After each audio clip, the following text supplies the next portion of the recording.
Hi Morgan. So welcome back. I'm so glad to see a video from you. I wanted to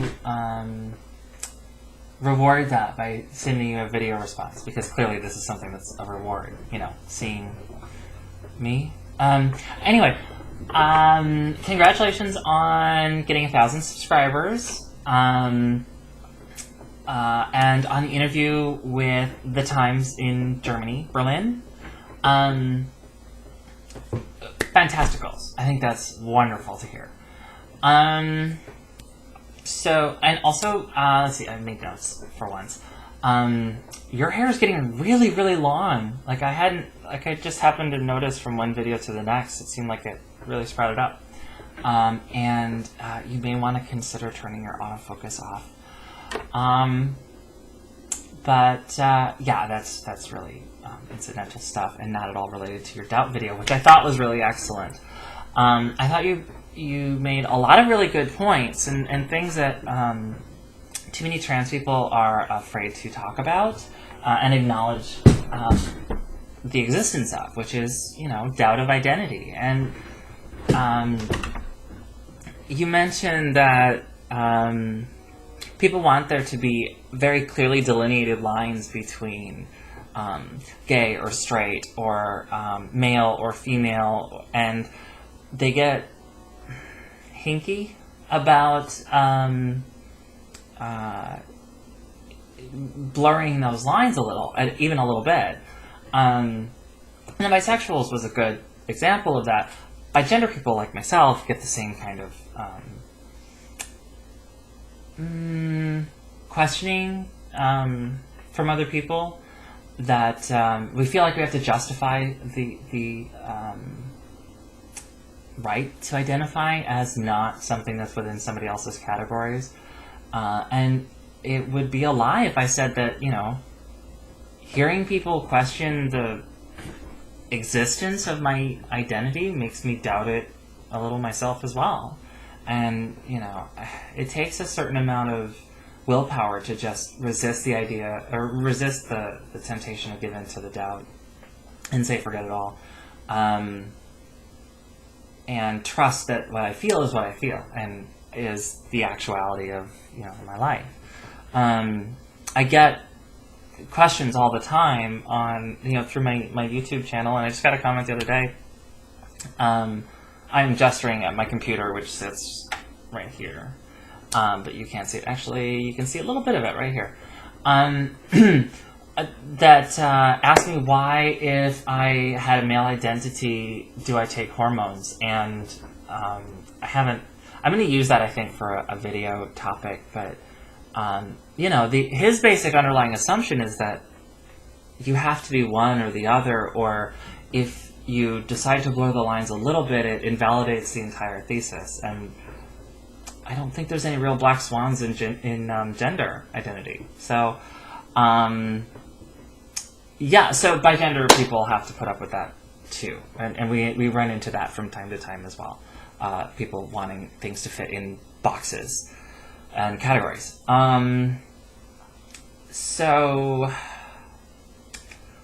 I wanted to thank you for the "forgive yourself for learning instead of knowing" quote. I think that is a wonderful idea, and it's something I'm sort of horrible at doing.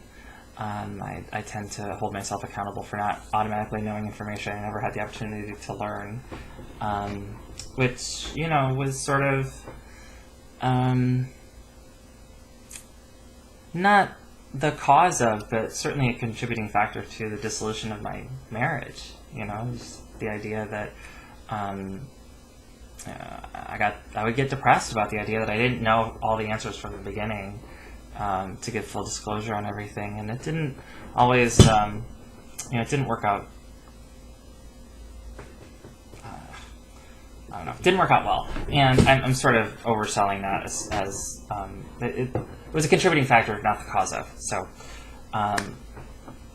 totally irrelevant again.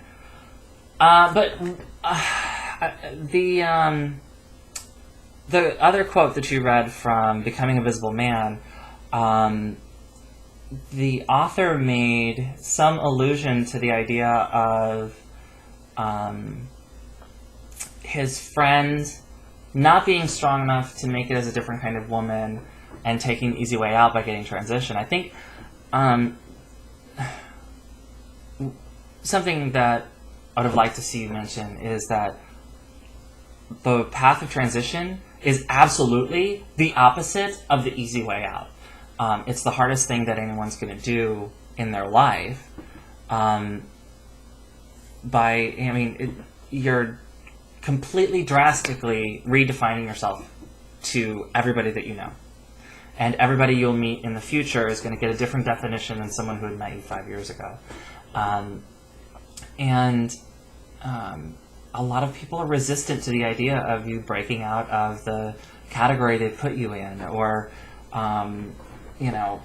forcing them to think about the malleability of things that they think are immutable. For example, gender.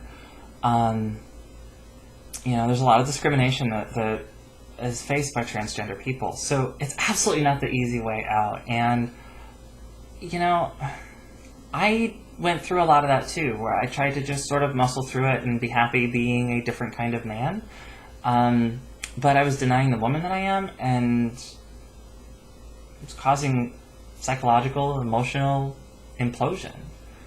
And I'm much happier now that I've acknowledged, my life as it actually is.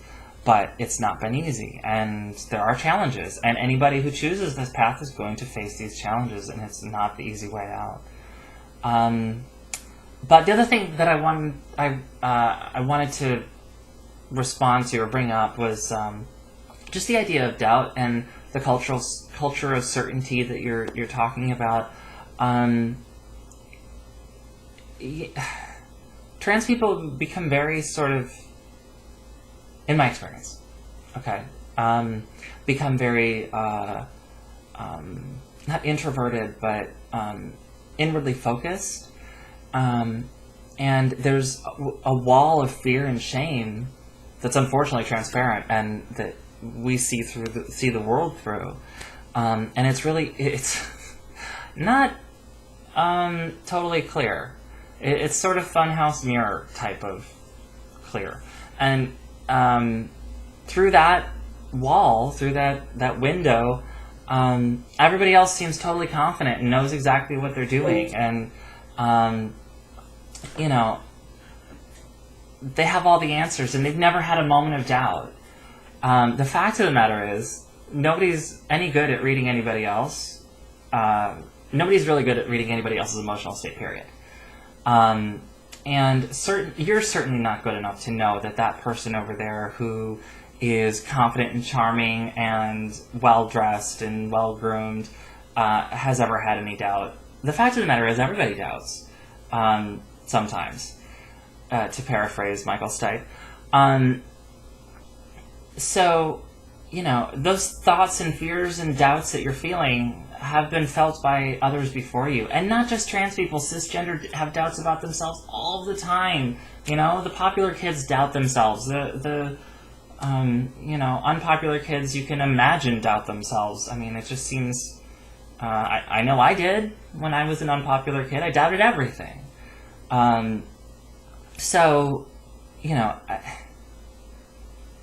As hard as it is to believe, you're not alone in your doubts. And let's see. Everyone has doubts about the path they chose. Whether it's transition, whether it's a career path, whether it's anything else, they have doubts. Their ability to be a parent, their, status of the relationship, or, their role in other people's lives. Like, everybody doubts that stuff, and they try really hard to overcome those. Not everybody does. Not everybody does it well. But a lot of people do, and you can too, Quick story, and I hope she forgives me for telling this, but the first date that my girlfriend and I went on,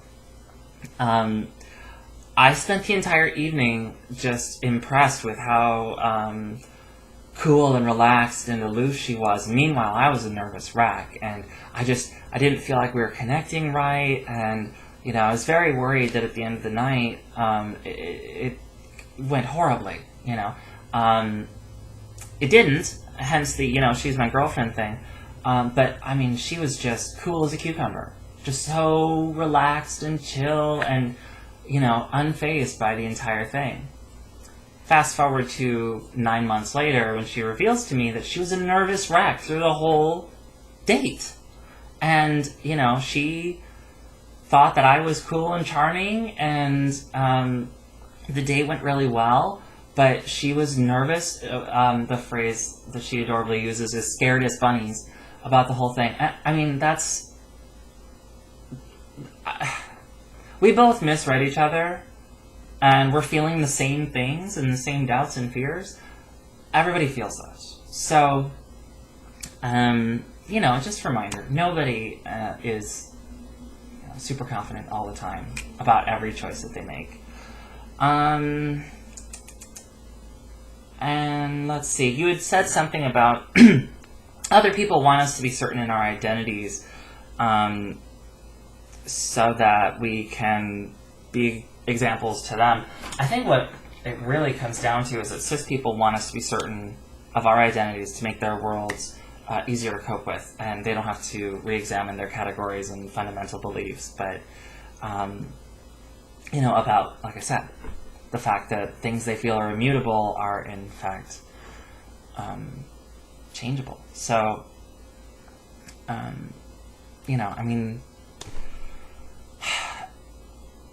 we don't owe it to anybody to be super confident all the time, and the people who are going to take you to task for changing your mind or for having a change in your character or changing the label that you choose or, being a person and evolving over time, these are not the people that deserve your light in their life. And hopefully they can be made to see that, like themselves, you've changed over time and you're allowed to change your mind and you're allowed to be different than what you initially said you were. 11 years ago, I came out as a cross-dresser to my family, identifying under the transgender umbrella, but as a cross-dresser, not as bigender. So 10 years later, nearly, I had to come out to them again with a different label, and they were fine with it, and they were remarkably cool with the whole idea. And I'm not the same person at 33 that I was at 22. So I think people understand that. And most people in your life are going to understand that too. So here I am at 13 minutes. So my response is already greater than half the length of your video. Sorry. Anyway, I loved seeing you back on YouTube, and I hope to see another video from you soon. Good luck, honey.